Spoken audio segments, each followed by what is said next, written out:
Well, what do you say we get started? So, what do? I'm a vampire. I think one of the genius qualities to the film is that Neil Jordan was so bold in pursuing that theme, that they are really evil.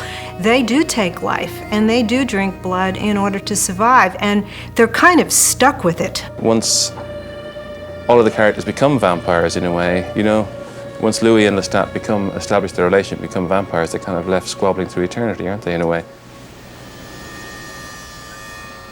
You really believe this, don't you, that you're a vampire? We can't begin this way. Let me turn on the light. I thought vampires didn't like the light. We love it. I only wanted to prepare you. Christ! Don't be frightened.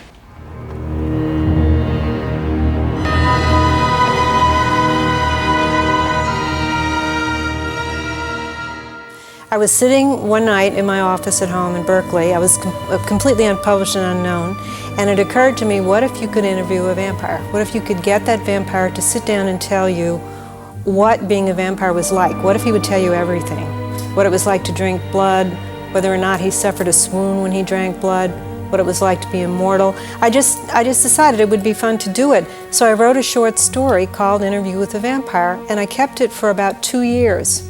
And then I pulled it out while I was working on a collection of short stories, and I started to work on it, and it just took off. How can I put you at ease? Shall we begin like David Copperfield? I am born, I grew up. Or shall we begin when I was born to darkness, as I call it? That's really where we should start, don't you think? I'm flesh and blood, but not human. I haven't been human for 200 years. I was sent a copy of the book by David Giffen just after I'd done The Crying Game, and of the script, Anne Rice's script, and I was flying to Paris, and he asked me to read it on the way, which I did, and I was instantly intrigued, you know, totally. I'd heard about the project for years because it had such a reputation, you know. They'd been trying to make it for about 20 years, I think, didn't they? And I'd spoken to various directors at different times who were talking about it. But I'd never read the book, but when I read the book, there was such atmosphere in it, you know, I could put it with a knife.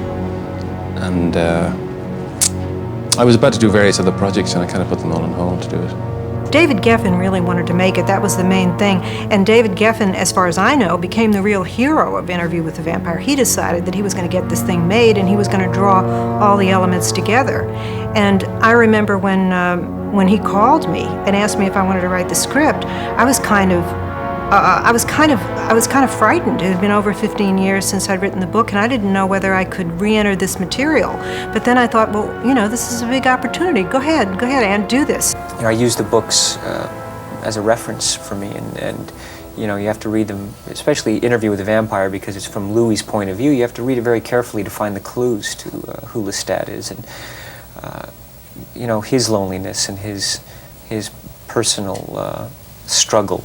He recognizes that Louis is a unique being, and if he wanted, you know, it's that whole thing, and then Lestat gives him the choice very clearly. Even in the book, Lestat gives Louis the choice, and that's something I felt very strongly about. And when Lestat asks Louis, "Do you still want death, or have you tasted it enough?"